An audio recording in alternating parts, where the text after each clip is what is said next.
recent study found that 79% of the original billionaires who signed the Given Pledge have not followed through on their commitments. And I don't say this to criticize them. I say it because it reveals something important. You can't suddenly flip a switch and become benevolent once you have tons of resources. It has to be woven in how you're thinking about building from the beginning. Great wealth demands great wisdom. Great power demands great care. This is Principles of Benevolence. So let's explore how to build companies that matter, invest with intention, and lead with benevolence at the core. Today's conversation is with me, who I am, why I'm starting this show, and what you can expect to hear on the episodes. Over the last decade, I've been a venture capitalist. I've deployed millions of dollars into companies, sat on their boards, helped them raise capital, and watched the right investments really transform industries. But I didn't choose to take this path. Honestly, I didn't even know about this path. I planned on going into philanthropy. I wanted to write checks, fund programs. That's how I thought you help people. And growing up in Detroit and seeing communities being systematically underinvested, that's what I wanted to do. Then I learned about venture, and that changed everything. I watched VC, when deployed thoughtfully, have 1,000 times more impact than any grant ever could. Because sustainable solutions require sustainable business models. Capital that compounds is better than capital depletes. So I chose venture. And over the years, I started noticing a pattern that the best investments were solving huge problems in massive markets that were just overlooked by traditional venture capitalists. Proof that business and benevolence aren't enemies. But here's what I keep hearing from allocators. How do I actually do this? How do I take this to my investment committee and show them that impact also generates returns? How do I evaluate emerging managers? How do I think about benevolence and still be thoughtful about my fiduciary responsibility? That's what this podcast is about. I'm talking to the people that's figured it out, the investors, the founders, and the leaders who are deploying capital to solve really big challenges. Not because it's nice, because it's needed, it's smart, and because the world needs more of it. My goal is to show you that the biggest opportunities are often hiding in plain sight, that business and benevolence aren't opposite, they're correlated, and to give you the insights and frameworks and real examples that you can use in your work. Now, venture isn't the only path, it's one tool of many. And this podcast is going to cover the full capital stack, from venture to private equity to more concessionary returns and everything in between, so you can figure out what works best for you. But here's what I learned. The spirit of benevolence isn't some wisdom that you get after you become wealthy. It's a muscle that you develop long before. And that's what this season is about. A recent study found that 79% of the original billionaires who signed the Given Pledge have not followed through on their commitments. And give them some slack. The Giving Pledge is while these people are alive, and most of them are still alive. But still, their wealth has grown 300% since signing the pledge, and their giving hasn't kept up with that. And I don't say this to criticize them. I say it because it reveals something important. You can't suddenly flip a switch and become benevolent once you have tons of resources. It has to be woven in how you're thinking about building from the beginning. That's why this podcast isn't just for people managing billions. It's for anyone who's trying to think purposely about their wealth building and their career journey and how they can be thinking about others purposely from the beginning. So before we talk to sophisticated allocators and learn about their journeys and how they figured this out, I want to share a little bit about my journey and the principles that I've learned through my experience and from my family and upbringing that have made this so important to me. Let's start by defining benevolence. Because what is this old English sounding word that sounds so beautiful that I'm trying to revive? So benevolence is characterized by kindness and generosity and the inclination to promote the well-being of others. In the business sense, I try to think of it as doing something that is greater than yourself, bigger than your paycheck, bigger than your promotion, and what your legacy will be long after you're gone. Here are a few principles that I've learned throughout my career. Principle 1, start with why and what you have to give. Times are dark. Market uncertainty, divisive rhetoric, AI is coming for everyone's jobs. I'm hearing a lot of, I'm going to just keep my head down right now and wait for the storm to pass. But my question is, what's going to be left after the storm? What are your values? And what do you want to be remembered for? For me, it's leveraging as many resources as I can for underserved communities and teaching others how to do the same. I didn't realize how much of my benevolence came from my childhood and my upbringing. My mom was a public school physical therapist. She helped disabled kids to get their motor skills. And she's honestly one of the nicest people on the planet. She's spent a lot of her retirement helping my immediate family and more extended family with needs that they have and always wants people to feel comfortable. My father, I was able to see benevolence in more of a business sense for him. He is one of the most respected lawyers in the country. He's a past president of the National Bar Association and sits on the board of the American Bar Association.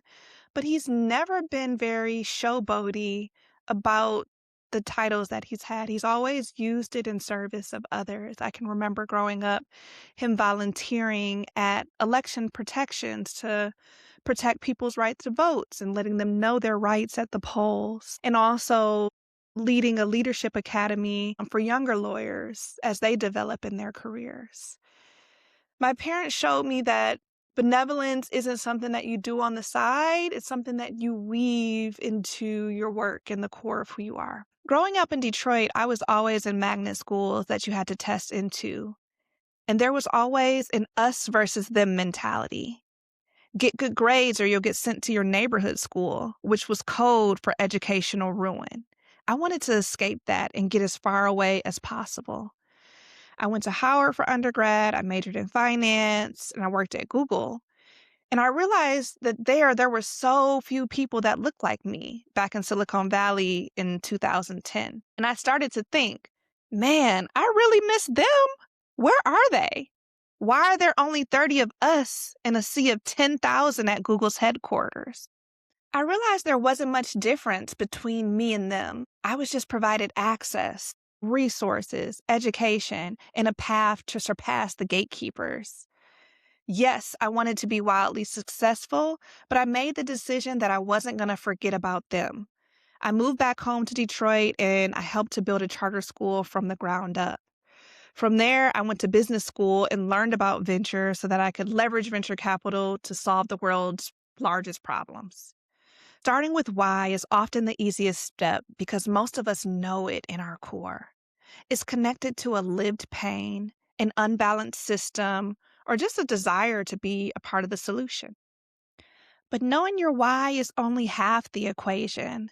The other half is figuring out what you're willing to give. During my time working in nonprofits, I realized that my clear-eyed, optimistic coworkers also had trust funds and safety nets and other things that made them not have to worry about money. During a time when our country is in an affordability crisis, I decided that I didn't want to forego making wealth to help people. I wanted to find a career where I could do both. I baked it into my career in venture capital. And honestly, I feel a lot more comfortable deploying capital and investing it on behalf of LPs, more comfortable doing that than I do donating on Giving Tuesday. No guilt or shame. I'm on my benevolence journey just like anyone else. But it doesn't have to be giving money. You can decide that you want to give your time or your resources, or like my brother, you can just remember where you came from. So my brother started a new job last month, and within the first 2 weeks on the job, one of the managing directors pulled him to the side and asked, "Hey, I sit 2 desks down from you, and I heard you on the phone calling your alma mater, Morehouse College, and asking for the names of the recent grads that were working at Goldman. Why did you do that? My brother's response, that's what I do. The MD then proceeds to share secrets with him on how to navigate office politics, a detailed strategy on what he needs to do to get a promotion, coveted information that would have taken him years to learn otherwise. You never know who's watching. Displaying leadership characteristics before you have the title is what gets you the title. Here's the tactical takeaways for Principle 1. First, find your why. What are your lived experiences? What's a pain that you felt? Notice what makes you unreasonably angry and ask, if I had unlimited resources, then what would I do? Then identify what you're willing to give. What resources do you have in abundance? Be it time, money, expertise, network, platform. What do you actually enjoy sharing? Because if it's a burden, you won't do it. And what can you bake into what you're already doing, like I've done with BC or what my brother is doing at his job? This matters more than ever. 89% of Gen Z want purpose-driven work. If you're building a company, this is no longer optional. This is your competitive advantage for talent. And if you want to lead, start acting like a leader. Invest in people. Share what you know. You never know who's watching. On this podcast, I'll interview leaders who have mastered this, managing resources, making hard decisions while keeping their values as their compass. Principle number 2, match your tool to the problem or strategic deployment. Here's something that most people get wrong. Investing in problems that are helping people doesn't mean you're sacrificing returns. The best investors that I know are producing top quartile returns because they're solving and investing in expensive problems for underserved markets. For example, the global education market in 2025 was $7.3 trillion. As a VC, it was my job to really step back and look at the bigger market and understand what areas of the market has the potential for exponential scale, and then tracking specific use cases. For example, in K-12 and higher ed, there is potential for a company to have a large exit, but it's more infrequent because of the barriers that that area of the market faces, such as very tight budgets and a reliance on government spending. So for that reason, I spent a lot of my time tracking adult learning and figuring out how they could build their skills to be better at their careers. Because for enterprise customers, they have much larger budget. Human capital is an asset that is tied to their balance sheet and helps their business to grow. And so that's something that they can invest in. This doesn't mean that most solutions in K-12 and higher ed shouldn't receive external funding. It's just figuring out, what does the problem actually need? Maybe it's a grant. Maybe it's patient below market capital to scale. And sometimes, like you'll hear on this show, it needs venture that can be deployed into massive underserved markets. Here's how to think about which tools to use. Use a grant when you're funding R&D, policy change, or direct service that doesn't have a clear revenue model. Use concessionary capital when the model works, but it needs some de-risking before you can attract institutional investors. Use market rate, values-based investing when you have a proven model, an underserved market, and strong unit economics. Use venture capital when you have a massive market opportunity, desperate problem for customers, and a scalable solution. Ask yourself, what does this problem need to succeed? Then deploy the appropriate solution. Principle number 3, proximity creates advantage. Founder market fit. The best investments I've made, the founders were solving issues for problems that they were deeply embedded. Helen Adioson, founder of Care Academy, she was a teacher and a home healthcare worker before launching her company. And she built trainings and lessons for people to learn how to take care of people in their home. Or take Tade Oyerinde, founder of Campus, who I'm going to interview on this podcast. Campus was his third business building in higher ed. The other two he had to pivot from. He listened to the financial constraints of adjunct professors and thought, there's a much better way to build community colleges. When I evaluate opportunities, I always ask, how close are you to this problem? Not, do you care about this problem? Have you lived it? It's definitely much harder, not impossible, but for founders who have brilliant ideas about problems that they've researched but never experienced to be successful. The ideas look great on paper, but when things get hard, when customers aren't responding the way they want to, when the go-to-market is harder than projected, then a lot of people quit. Compare that to founders who's lived with the problem. They don't quit. They can't because it's tied to a problem that's personal, not just a good market opportunity. The same logic applies to allocators who are trying to fund complex societal issues. Do you have a staff reflective of the communities that you're trying to serve?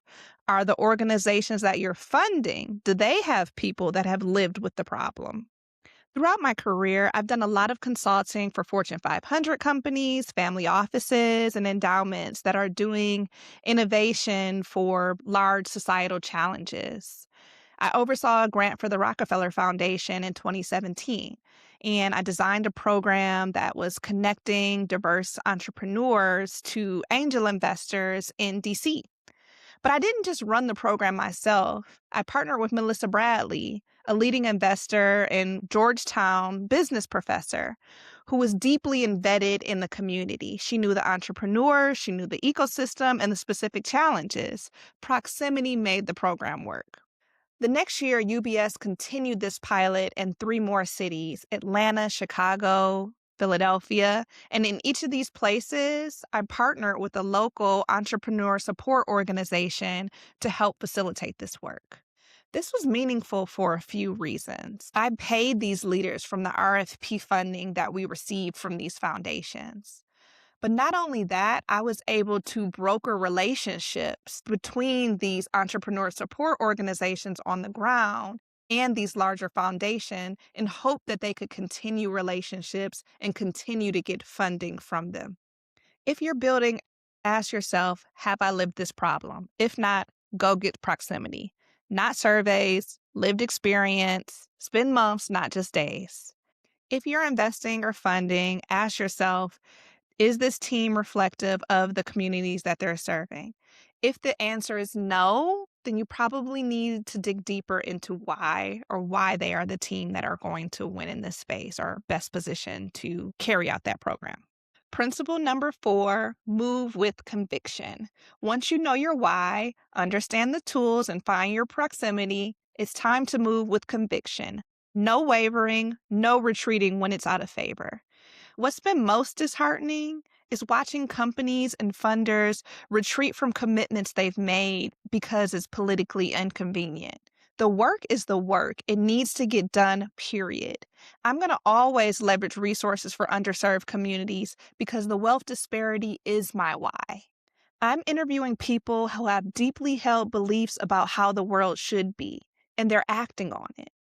Some are deploying billions, some are starting from scratch, but all of them prove that conviction matters more than consensus. That's what this podcast is about, finding people who move with conviction and learning how we can do the same. Over this season, you'll hear from people putting these principles into practice. Founders who've built unicorns by solving their own pain. Family office CIOs coordinating millions across the capital stack. Leaders making tough decisions on behalf of people and communities, and investors who've realized returns and impact don't have to be trade-offs. All of them prove that benevolence isn't what you do after you made it, it's how you make it, because benevolence scales. Up next, I'm talking to Dr. Frida Kapoor Klein on how to align investments with your values. You'll see Principle 3 in action. She advocates for breaking down the silo between philanthropy and endowment strategy and how both should be impact-driven. I'm Ebony Brown. This is Principles of Benevolence. Thanks for listening to Principles of Benevolence. If you like the show, please subscribe, rate, and review on Apple or your favorite platform to listen to podcasts. And as an act of benevolence, Share with an ambitious friend who wants to build a life with purpose in mind. You can find me at Principles of Benevolence on IG, LinkedIn, and YouTube, and principlesofbenevolence.com. Until next time.